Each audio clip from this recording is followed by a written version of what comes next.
और बड़ी खबर लोकसभा इंतखाब से जुड़ी हुई।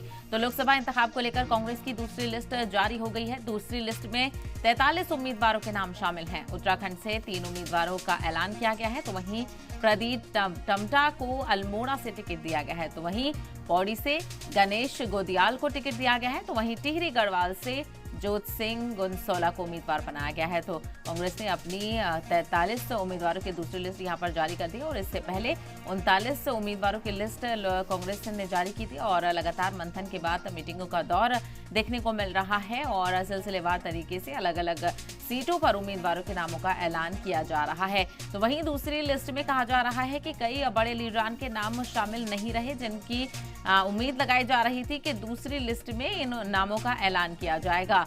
वहीं आपको बताते चले कि दूसरी लिस्ट में 43 उम्मीदवारों के नाम शामिल हैं। उत्तराखंड से 3 उम्मीदवारों का ऐलान किया गया है। फिलहाल प्रदीप टमटा को अल्मोड़ा से टिकट दिया गया है, पौड़ी से गणेश गोदियाल को टिकट दिया गया है, तो वहीं टिहरी गढ़वाल से जोत सिंह गुनसोला को उम्मीदवार बनाया गया।